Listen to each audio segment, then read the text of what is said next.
So good has value. Again, the second so what, as a result of a green God, we value all that is in nature. Let's have a look now at number 3. Be fruitful for sustainability. This environmental sustainability or sustainable development, all this talk these days is very fashionable, I suppose. Some would say legitimately so. That we need to be concerned about development. We need to be concerned about the environment.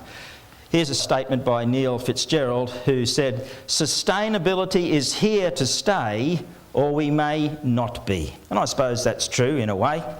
Another fellow said this: "The closer we get to a virtuous circle in which our work, our home life, our ethics and our spirituality are mutually reinforcing, the closer we'll be to achieving genuine sustainability." Does the Bible talk anything about sustainability? And again, we'll go back to that book of beginnings, back to Genesis chapter 1, and we'll see some language there which certainly connotes sustainability. The word sustainability is not mentioned, but certainly there's themes there of sustainability hidden in this language. Sustainability meaning keeping on, or enduring. That's what we mean by sustainability. And we can see some language here in Genesis chapter 1, such as seed and herb yielding seed and fruit tree yielding fruit, and after his kind, after their kind, be fruitful and multiply. Even in the first chapter of the Bible, we see that the environment was designed to sustain itself. And that's some of the language there. But if we move over into Genesis chapter 2, it says, "Then God blessed the seventh day and sanctified it, because in it he rested from all his work, which God had created and made." Now, if we translate that literally, it would say, and you can see it in the blue here, which God had prepared for making.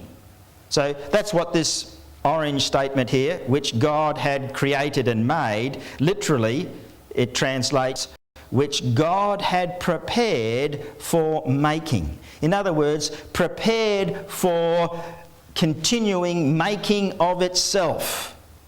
And so again, we see some sustainability concepts there as well. But God's work of sustainability did not cease at creation. There are many texts throughout the Bible which talks about the concept and the theme and God's desire to sustain the environment. Here's one in Psalms 104 and verse 13. It says, "He," or God, "waters the hills from his upper chambers.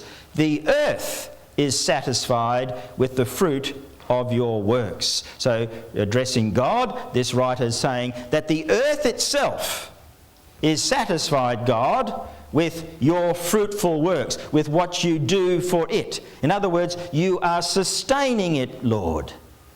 And the earth is satisfied with what you're doing for it. As God's work brings fruit to nature, so should ours.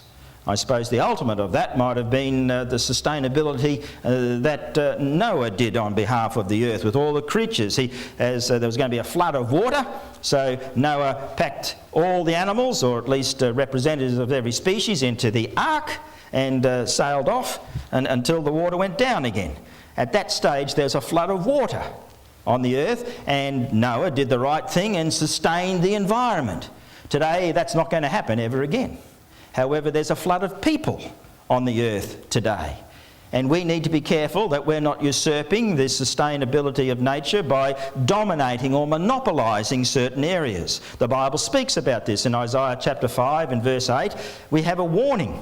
It says, "Woe to those people who join house to house, they add field to field, till there is no place where they may dwell alone in the midst of the land." There's two groups of people here that prophet Isaiah is talking about. He's saying, woe to those people. That's the first group. Woe to those people who are so greedy, who want to monopolise to such an extent that they join house to house. One house would have been enough, but they join house to house. One field would have been enough, but they join field to field because of their wealth, till there's no place where they, that's the second group of people, and that would include also nature, that would include also animals, where they may dwell alone. This second group can't dwell anywhere, because the first group of wealthy, powerful people in their greed have decided to push out other poorer people, but also parts of the natural environment, particularly plants and animals. And so Isaiah's warning here is woe, is one of woe basically. Beware, be careful if you're going to do these things. Under inspiration of God, Isaiah is basically saying you need to take care of other people, you need to take care of the environment as well. Another one here in Ezekiel chapter 34 and verse 18, it says, "Seemeth it a small thing unto you to have eaten up the good pasture, but ye must tread down with your feet the residue of your pastures, and to have drunk of the deep waters, but ye must foul the residue with your feet." In other words, again, either the people who don't think, or the wealthy people, or the powerful people, etc., they use the pastures to their own benefit, and then what's left over is not much, but they then abuse that. So nature is not looked after, and so others can't be sustained. Other people as well can't be sustained. The same with the water. They have ample water to drink, but then when they're finished with it, or in the process of doing whatever they're doing in managing their area, they foul other people's water. Or and other animals again will suffer, other people can suffer. So the Bible speaks most clearly about sustaining the environment. Basically, the concept, the implication here is sustainability through fruitfulness. We enjoy and do not destroy the fruitfulness of nature. Let's have a look at number 4, our fourth implication of our God being green, and it's humanity's relationships, one of interconnectedness. If we go back again to Genesis chapter 1, it says then in verse 11, "Then God said, Let the earth bring forth grass, and it was so." Now, grass is something living. Grass is something to be sustained, if you like, that we would like to endure. We would like for it to keep on keeping on. It's very interesting that when life is created by God, that associated with that creation comes the phrase, "Let the earth bring forth." That's when life is created. When light, for instance, was created in verse 3, it says, God said, "Let there be light." See the difference there? It's only a subtle difference, but I think it's significant. Let there be light. Made a statement, and there was.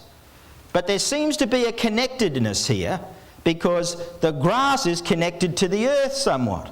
Because it says, "Let the earth bring forth." So out of the earth came the grass. You get the idea there? There's a relationship. May only be a minor relationship or a vague relationship, but there's still one there. This point, this theme is developed a little bit further. In Genesis 1 and verse 26, it says, "Then God said, Let us make man in our image, according to our likeness." And there you see the plural personal pronoun being used. Again, it gives us the idea of community, if you like, of relationship. There's more than one there.